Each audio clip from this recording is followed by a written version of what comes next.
তুই দিয়েছিস প্যারেন্টসদেরকে, সেটা হচ্ছে এমস ভুবনেশ্বর। WBJEE বলো, যেই মেন্স, অ্যাডভান্স, নিটে এত ভালো র্যাঙ্ক কিভাবে করলে? তোমার যে অ্যাচিভমেন্টস গুলো সেটা একটু নিজে মুখেই বল। আমি আমার টিচারদেরকে প্রথমত ব্লাইন্ডলি ফলো করেছি। বেসিকটা ক্লিয়ার থাকলে তো কোশ্চেন হার্ড দিলেও আমাদের অসুবিধা হয় না, কারণ তো আজকে আমাদের সঙ্গে রয়েছে অরিত্র। তো অরিত্রকে ইন্ট্রোডিউস আমি করাবো না, অরিত্র নিজেই নিজেকে ইন্ট্রোডিউস করাবে। অরিত্র, তোমার এই যে কোয়ালিফিকেশন বা এই যে সাকসেস, সেই ব্যাপারে তুমি একটু বলো যে তোমার যে জার্নি, তুমি এতগুলো পরীক্ষা একসাথে ক্র্যাক করেছো, মানে কিভাবে করলে? সেটাই তো অবাক কাণ্ড। মানে WBJEE বলো, যেই মেন্স, অ্যাডভান্স, নিটে এত ভালো র্যাঙ্ক কিভাবে করলে? আমি আমার টিচারদেরকে প্রথমত ব্লাইন্ডলি ফলো করেছি। টিচাররা যখন মানে যেটা পড়াতেন সেটা আমি খুব কনসেপচুয়ালি ক্লিয়ার রাখার চেষ্টা করতাম। বেসিকটা ক্লিয়ার থাকলে তো কোশ্চেন হার্ড দিলেও আমাদের অসুবিধা হয় না, কারণ hard question actually mixture of multiple concepts. তাই কনসেপ্ট ক্লিয়ার থাকলে হার্ড কোশ্চেন ট্যাকেল করাটা কোনো ব্যাপার নয়।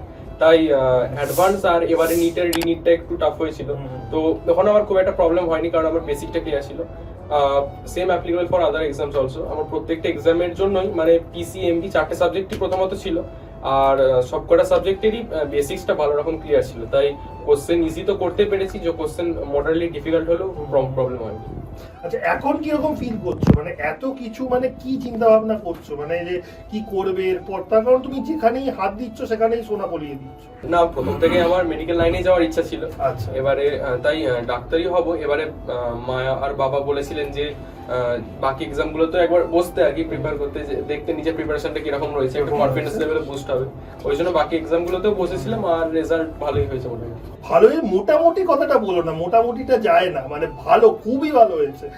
আর মানে এত কিছু, মানে নর্মালি কি হয়, স্টুডেন্টসরা দুটো মানে বাইফার্কেশন হয়ে যায়, যে ইঞ্জিনিয়ারিংই পড়বো, যেই মেন্স, অ্যাডভান্স এইগুলো দেবো, আর নয়তো নিট।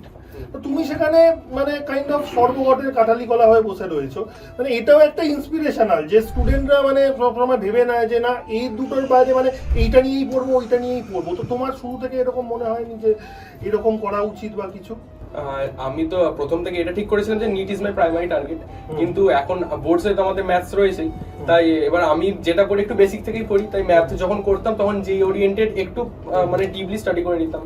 তাই যখন যেই মেন্সের কোশ্চেন ট্যাকেল করতে হয়েছিল এক্সাম হলে, ভালো আমার মানে আমার ম্যাথসেও ভালো রকম স্কোরই ছিল আর কি। আরেকটা জিনিস, সেটা হচ্ছে যে তুমি তোমার যে অ্যাচিভমেন্টস গুলো সেটা একটু নিজে মুখেই বল, যে তুমি কোন পরীক্ষায় কি র্যাঙ্ক করেছো। তার কারণ আমি নিজেও হয়তো তোমাকে জিজ্ঞাসা করতে গিয়ে আমি নিজেই গুলিয়ে ফেলছি।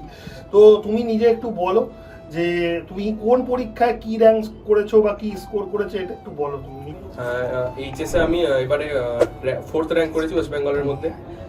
এছাড়া হচ্ছে যেই মেন্সে আমার জানুয়ারি অ্যাটেম্পটে 99.6, এপ্রিল অ্যাটেম্পটে 99.7, আর ফিজিক্সে 100% ছিল। এছাড়া যেই অ্যাডভান্সও ক্র্যাক করেছি, কিন্তু আইটির জন্য অপ্ট করিনি। আর আইজারেতে আমার র্যাঙ্ক ছিল অল ইন্ডিয়া র্যাঙ্ক 8, আর নেক্সটে আমার র্যাঙ্ক ছিল অল ইন্ডিয়া র্যাঙ্ক 151। ডব্লিউবিজেইতে আমার র্যাঙ্ক ছিল জিএমআর 84। তো প্রথমেই বলি যে আইজারের জন্য সব থেকে ছোট র্যাঙ্ক হয়েছে হিসেবে, সেই জন্য সব থেকে ছোট উপহার একটা পেন। তারপর তুমি অন্যদিকে ডাব্লিউবিজেইতেও একটা ভালো র্যাঙ্ক হয়েছে। তো সেই ভালো র্যাঙ্ক মানে 84, তার জন্য ডায়েরি। এইচএসেও 4th হয়েছে, স্পেশালি ফিজিক্সেও 100% আবার বহু দিক থেকে করেছে, 100ও পেয়েছিস ফিজিক্সে তুই, সেইটার জন্য ট্যাব। আর সর্বোপরি এমসে যাচ্ছ, যেটা তোমার ইয়ে ছিল সর্বোপরি, যে তুমি এমসে যাচ্ছিস, তো এমসটাই টার্গেট ছিল যে হয় এমস যাবো, না হলে আইএসসি ব্যাঙ্গালোর যাবো, যেটা আগে বলেছিলি আমার। তো ফাইনালি ডাক্তার হচ্ছে, সেই জন্য এই স্টেথোটি। তো আরো কিছু র্যাঙ্ক আছে, কারণ আর গিফট নেই এই মুহূর্তে আমার কাছে। পড়াশোনা তো ভালোভাবেই করতিস ছোট থেকে, তো সেই পড়াশোনা করতে গিয়ে কোনো এলাকায় কারোর থেকে কখনো মানে প্রেম নিবেদন পাসনি, যে এটা খুব ভালো ছেলে, সেরকম কিছু ঘটেছিল? না স্যার, মাঝখানে আমার এলাকা শিফট হয়ে গেছিল। তো মানে প্রথমে আমি কলকাতায় থাকতাম, হ্যাঁ 7 এর পরে আমি এখানে শিফট হয়েছিলাম। তখন সেই প্যান্ডেমিক চলছিল বলেই শিফট হয়ে গেছিলাম আর কি, আমাদের গ্রামে, দেশের বাড়িতে। ওখানেও পড়াশোনা করতাম। না, আমার পড়াশোনাটাই প্রথম থেকেই প্রাইমারি টার্গেট ছিল, অন্যদিকে ফোকাস সেরকম হয় না। তোকে করতে বলিনি, কেউ তোর দিকে ফোকাস করেছিল কি? না স্যার সেটা আমি জানি না। লুজার্স। না তো ঠিক আছে, চলো আমরা দেখে নিই এরপরে। অলরেডি তো পুরো একদম হাত ভর্তি গিফট, তার থেকেও সব থেকে বড় যে গিফটটা, সেই গিফটটাতেও তুই দিয়েছিস প্যারেন্টসদেরকে, সেটা হচ্ছে এমস ভুবনেশ্বর। তার জন্য তোর কি ফিলিংস?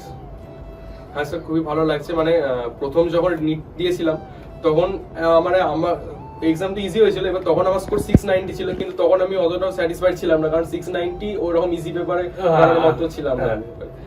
কিন্তু এবারে পেপার টাফ হয়েছে, সেক্ষেত্রে আমার স্কোর যেটা এসছে আমার মনে হয় আই এম স্যাটিসফাইড, আর বাবা মা ভালো রকম স্যাটিসফাইড আছে। হ্যাঁ, তো তার তো একটা তো হোপ, তো একটা তো আশা তো থাকে। তো এই যে স্কোরটা, এই স্কোরটা কি জানতিস যে মোটামুটি এরকম ধরনেরই স্কোর হবে, মানে যে আমি যদি নিট দিই বা WBGE দিই তাতে আমি এই জায়গাতেই আমি র্যাঙ্ক করবো, এরকম কি এক্সপেকটেশন ছিল নাকি এটা রেডি হয়েছে? মানে স্যার সত্যি বলতে নিট ছাড়া আমি কোনো পরীক্ষা সিরিয়াসলি দিইনি, বাকি পরীক্ষাগুলো জাস্ট ক্যাজুয়ালি দিয়েছি, মানে আমি তাতে এরকম র্যাঙ্ক করে তাতে সিরিয়াস র্যাঙ্ক হয়ে গেছে। মানে স্যার নাইজার আর আইজার পরীক্ষা দুটো পরপর দুদিন ছিল, আমি একটা বইয়ের পাতা খুলে অবধি দেখিনি, জাস্ট যেটুকু পড়েছিলাম থ্রু আউট দ্য ইয়ার তার উপর বেস করেই পরীক্ষাগুলো দিয়েছি। আর WBGE তো মানে একদম সে মানে পিকনিক করার মতো গেছিলাম আর কি বন্ধুদের সঙ্গে। তো অরিত্রর পুরো একটা journey, academics, non academics and each and everything আমরা দেখতে পেলাম। তো এটা হচ্ছে দা আনকাট অরিত্র সেশন, ঠিক আছে স্টুডেন্ট? ঠিক এইরকম ভাবেই তোমাদের সাথেও আমরা পডকাস্ট করব ঠিক নেক্সট ইয়ারে, এরকম ভাবেই অ্যাচিভ করো। Hope for the best next year. যারা নিট অ্যাসপিরেন্টস আছো, all the best from the PW Bangla NEET and জেনপাস টিমের তরফ থেকে।